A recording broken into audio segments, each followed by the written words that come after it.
We are here today with another vlog. আজকে আপনাদেরকে নিয়ে যাব গোয়াইল্লাতে.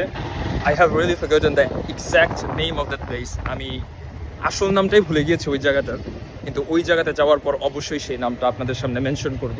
তবে যাওয়ার সময় আপনাদেরকে সুন্দর সুন্দর সিনারিগুলো চান্দিনার আপনাদের সঙ্গে শেয়ার করবো ইনশাআল্লাহ.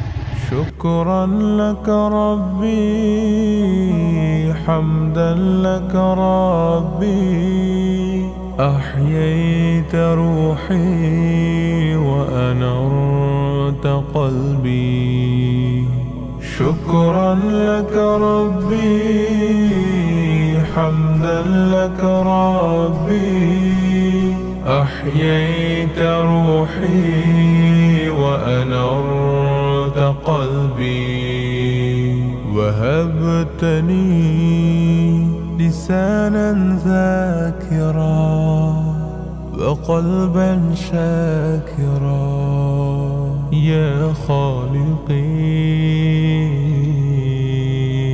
وهبتني لسانا ذاكرا وقلبا شاكرا يا خالقي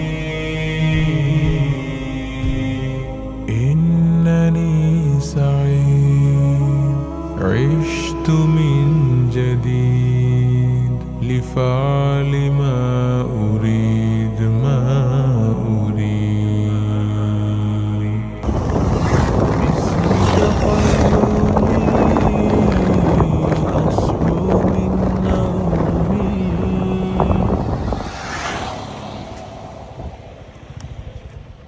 শেষ পর্যন্ত আমরা গোয়াইল্লা এসে পৌঁছেছি এবং আমার বন্ধুদের মধ্য থেকে কয়েকজন এই জায়গার নাম বলছিল যে কালা হাতুয়া. আদৌ এই জায়গার নাম কালো হাতুয়া কিনা সেটা আমি এখনো শিওর নই. এই যে আমার বন্ধু বান্ধবরা, কেউ মোবাইল নিয়ে ব্যস্ত, কেউ বাইক নিয়ে ব্যস্ত, কেউ তাদের সঙ্গে কথা বলায় ব্যস্ত.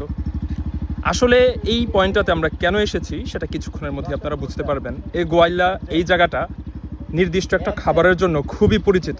বিশেষ করে বৃহস্পতিবার এবং শুক্রবারে এই জায়গাতে নির্দিষ্ট একটা ডিশ খাবার জন্য চান্দিনার বিভিন্ন জায়গা থেকে যারা তরুণ আছে, যুবক আছে, তারা এখানে এসে ভিড় করে. আর সেই খাবারটা কি ইনশাআল্লাহ কিছুক্ষণের মধ্যেই আমি আপনাদেরকে দেখাবো. তবে ওই খাবার দেখানোর আগে এই জায়গার কিছু ফুটেজ আমি আপনাদেরকে দেখাতে চাই, কারণ আমাদের এই চান্দিনাটা প্রকৃতিগতভাবে অত্যন্ত সুন্দর একটা প্লেস.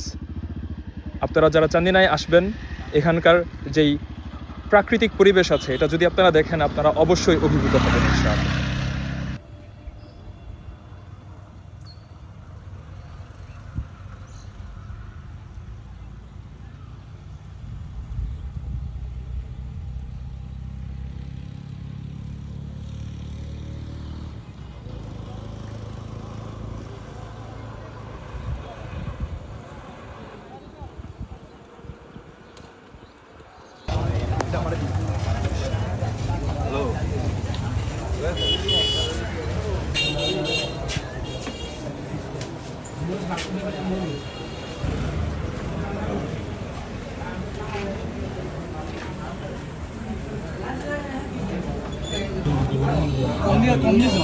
অনেক কম না?